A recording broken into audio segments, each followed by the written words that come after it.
ये मेरे crassula plants की 3 महीने की कटिंग के अपडेट्स हैं जो मैंने अक्टूबर मंथ में लगाई थी।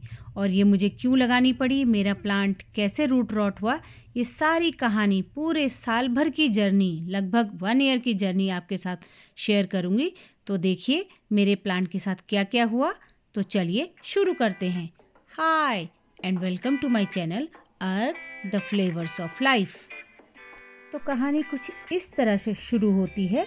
ये मेरा क्रेसुला का मोर देन 6 ईयर का प्लांट है और ये जब से लगाया था तब से उसी मिट्टी के पॉट में था और रूट बाउंड हो चुका था। सोचा नीचे की रूट भी ट्रिम कर देती हूँ और पॉट को भी चेंज कर देती हूँ। 2023 में बरसात के बाद अक्टूबर में मैंने इसको चेंज करने की सोची। प्लांट को मैंने पॉट से निकाला, उसकी रूट्स को ट्रिम किया और पुराने पॉट से थोड़े से बड़े साइज के सिरेमिक के पॉट में ट्रांसफ़र कर दिया।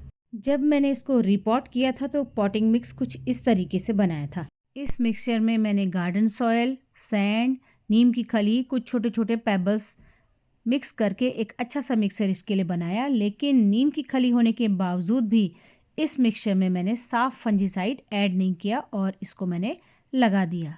अब रीज़न चाहे कुछ भी रहा हो, ये देखिए मैं इसको लगा रही हूँ। ये लास्ट ईयर अक्टूबर की क्लिपिंग है, अच्छी खासी इसमें ग्रोथ है। उस समय भी मेरा मन हुआ कि मैं इसको 2 में डिवाइड करके अलग कर दूं, पर मैंने सोचा बड़ा सा प्लांट है, अच्छा लगेगा, तो फिर मैंने इसको इसी तरह रहने दिया और कुछ इस तरीके से मैंने इसको लगा दिया। विंटर और गर्मी में ये अच्छा चला, लेकिन जैसे ही बरसात आई मैंने इसको पानी देना बिल्कुल कम कर दिया और ये धीरे धीरे इसकी पत्तियां एकदम सूखी होने लगी, डल होने लगी और एक दिन ऐसी स्थिति आई जुलाई अगस्त में कि ये बिल्कुल एक तरफ को लुढ़क गया। मेरा तो बिल्कुल दिल ही बैठ गया। ये देखिए कुछ इस तरीके से ये आपका अगस्त का सीन है जब इसकी पत्तियां भी झड़ने लगी। लीफ के सेंटर में कुछ डार्क पैचेस भी दिखाई देने लगे और एक दिन ये पूरा का पूरा जब गिरने लगा तब मैंने इसको खींच के यहाँ से बाहर निकाला। देखती हूँ तो नीचे से ये पूरा का पूरा रूट रॉट हो चुका था। बरसात में जब हम सकुलेंट को वाटरिंग नहीं करते हैं सकुलेंट्स में, तो कुछ डल से तो वो हो ही जाते हैं, लेकिन जैसे ही अक्टूबर आता है उनमें नई ग्रोथ दिखने लगती है। लेकिन कुछ इस तरह से जब इसका हाल हुआ तो फिर मैंने इसको रीपॉट करने की सोची। पहला काम था कि प्लांट को पहले पॉट से बाहर निकालें और देखें कि वो कहाँ तक रॉट उसकी नीचे से रूट हो चुकी हैं और ये कहाँ तक हम इसको प्लांट को बचा सकते हैं। देखिए लीव्स कितनी ड्राई और डल सी इसकी लीव्स हो गई हैं। सकुलेंट की वजह से ये बचा रह गया, बाकी अगर और कोई प्लांट होता तो कब का मर चुका होता, क्योंकि ये पानी को स्टोर करके रखता है, इस वजह से ये बच गया। अब इस कंटेनर को मैंने बाहर निकाला सिरेमिक का और एक ट्विग इसकी पूरी अलग हो गई। ये देखिए मैंने हटा दी है और एक ये दूसरी यहाँ पर बची हुई है। नीचे रूट में देखते हैं इसमें कितना सड़न इसमें आई है। इसको पकड़ के मैंने इसको जब थोड़ा सा हिलाया तो ये भी इससे अलग हो गई। ये देखिए अब नीचे का पोर्शन इसका चेक करते हैं कि कितना ये रूट रॉट हुआ है। जब मैंने इसको निकालने की कोशिश की तो नीचे देखा कि पूरा का पूरा एक पूरा सड़ा हुआ पोर्शन नीचे का, ना जाने कितने टाइम से ये सड़ रहा था, पर जब तक ये खड़ा था तो तब तक मैंने इस पर ध्यान ही नहीं दिया। ये देखिए इतना मोटा इसका रूट बॉल पूरा का पूरा नीचे से सड़ चुका था।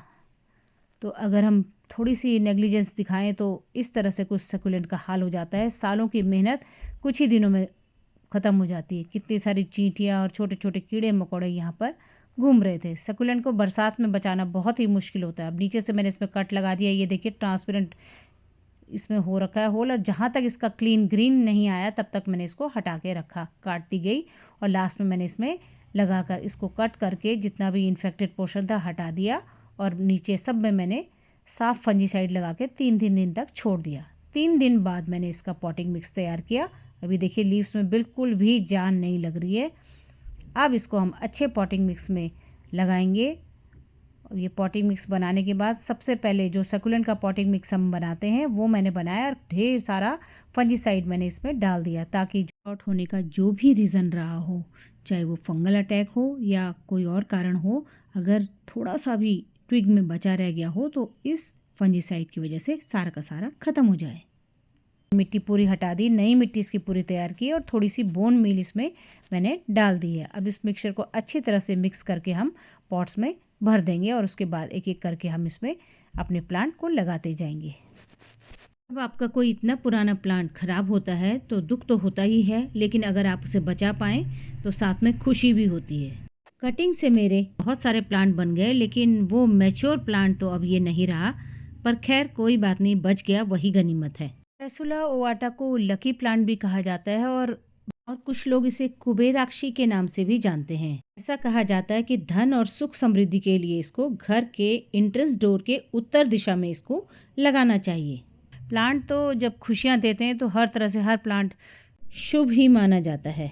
जितनी भी ट्विक्स थी सबको मैंने अलग अलग छोटे छोटे अलग अलग कंटेनर में लगा दिया। बड़े वाले में मैंने बांध दिया है, किसी को मैंने बैम्बू स्टिक का सपोर्ट दे दिया है क्योंकि उसकी ब्रांचेस काफ़ी हैवी थी। अब देखते हैं इनमें से कितनी कटिंग्स सर्वाइव कर पाती हैं। छोटी छोटी कटिंग्स मैंने इस हैंगिंग बास्केट में और इस छोटे प्लांटर में लगा दी है।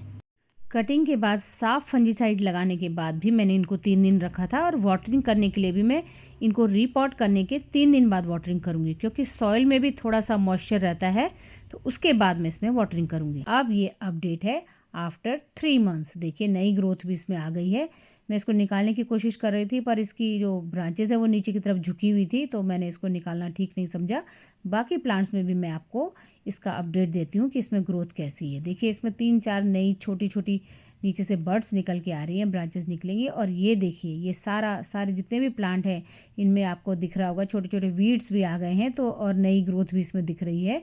तो इसका मतलब ये सारी जो जितनी भी मेरी कटिंग थी सब चल चुकी हैं। नीचे से बहुत इसमें गंदगी हो गई है, तो मैं थोड़ा सा इसको साफ़ करके आपको दिखाती हूँ कुछ किस तरह से मेरा प्लांट अब लग रहे हैं। अगर आप स्टार्टिंग से वीडियो देख रहे होंगे तो आपने पीछे की तरफ देखा होगा इसकी पत्तियाँ किस तरह से ड्राई और डल सी थी, और आप देखिए थोड़ा ग्रीन भी हो गई हैं और फ्लैशी भी हो गई हैं। नीचे की ग्रोथ मैं यहाँ से इसको हटा रही हूँ ताकि इसकी ऊपर की तरफ अच्छी ग्रोथ हो सके। नीचे की ब्रांचेस में पूरी तोड़ती चली जा रही हूँ। ये देखिए कितनी सारी नई ब्रांचेस इसमें आ गई है। अच्छी तरह से इसमें रूटिंग भी नीचे हो चुकी होगी। मैं निकालना नहीं चाह रही हूँ, किसी में मैं आपको निकाल के भी दिखाऊंगी। और ये देखिए इस वाले पॉट में कितने सारे वीड्स उग गए हैं। ये बलून सा कुछ प्लांट है, इसमें फ्रूटिंग भी आ गई है। इसको भी मैं क्लीन करके आपको दिखाती हूँ। देखिए कुछ इस तरीके से ये हो गया है। नई ग्रोथ इसमें भी स्टार्ट हो गई है, इसका मतलब ये भी अच्छी तरह से चल पड़ा है। नीचे फिर इसमें भी ग्रोथ आई है, तो मैं इनको नीचे से तोड़ दूँगी ताकि इसका स्टेम क्लियरली विजिबल रहे और अच्छी तरह से हमें दिखाई देता रहे। सकुलेंट में यही डर रहता है कि इसमें फंगल अटैक ना आ जाए। बाकी तो सकुलेंट की अगर आप कम केयर भी करें तो ये आराम से चल जाते हैं। और क्रेसुला की तो छोटी से छोटी कटिंग भी आसानी से चल जाती है। तो ये जितनी भी कटिंग मैंने निकाली है इनको भी मैं दोबारा से लगा दूंगी। क्रेसुला की लीफ फ्लैशी और ग्रीन हो, इसके लिए सनलाइट भी बहुत मैटर करती है। अगर आपने इसको कम सनलाइट में रखा हुआ है, 1-2 घंटे की सनलाइट मिलती है, तो इसकी लीफ खूबसूरत ग्रीन से कलर की और फ्लैशी होती हैं। और अगर आपने दिन भर की धूप में रखा है तो इसकी लीफ थोड़ा सा डार्क सी हो जाती हैं। तो देखिए पहला वाले प्लांट की ग्रीन लीव्स हैं और ये तेज़ धूप में है तो इसकी लीफ थोड़ा सा डार्क और डल सी हो जाती हैं। क्रेसुला के लिए मॉर्निंग की 1-2 घंटे की सनलाइट ही सफिशिएंट होती है। अब ये मैं आपको दिखाती हूँ, ये छोटी छोटी कटिंग मैंने उस समय लगाई थी। अब इसमें भी देखिए नई लीफ आ गई हैं और ये भी आराम से चल गया है। तो कोई भी प्लांट ऐसा नहीं है, कोई भी ट्विग ऐसी नहीं है जिसको मैंने लगाया हो और वो न चला हो। क्रीम के छोटे से डिब्बे में भी मैंने उस समय, आपको याद होगा पीछे से अगर आप वीडियो देख रहे हैं, तो वो आराम से चल गया। स्टेम से प्रोपगेट हो जाता है। और ये देखिए ये लीव्स इसमें पड़ी रह गई थी तो इसमें भी ग्रोथ हो गई है और नया बेबी प्लांट डेवलप हो गया। मैं निकाल के आपको दिखाती हूँ। ये देखिए नीचे से रूट भी है और ऊपर से ये नया प्लांट लीफ से ही डेवलप हो गया है। तो इसको भी मैं ऐसे ही रहने दूँगी। जब थोड़ी सी और अच्छी ग्रोथ हो जाएगी तो मैं इसको एक नया पॉट दे दूँगी। रूट की मैं दिखाती हूँ इसको निकाल के इसमें से एक प्लांट कि इसमें रूटिंग हुई है या नहीं है। 2 से ढाई महीने में आराम से इसमें रूटिंग हो जाती है। तो ये निकाल के मैं आपको अभी दिखाती हूँ। तो कुछ इस तरह से इसमें रूटिंग हुई है। तो ये थी मेरे क्रेसुला ओवाटा प्लांट की रूट बाउंड होने से रिपॉट होने तक, रिपॉट होने के बाद रूट रॉट होने तक की पूरी जर्नी, और उसके बाद मैंने उस प्लांट को कैसे फिर बचाया, पूरी कहानी। आशा है आपने भी इससे कुछ सीखा होगा। आपने भी ज़रूर ये प्लांट लगाया होगा। अगर नहीं लगाया तो ज़रूर लगाइए। ये बहुत ही अच्छा प्लांट है और देखने में भी सुंदर लगता है। आप इसे बोनसाई लुक भी दे सकते हैं और चाहे तो छोटे छोटे कंटेनर में भी लगा सकते हैं। अपना कीमती समय देकर इस वीडियो को देखने के लिए बहुत बहुत धन्यवाद।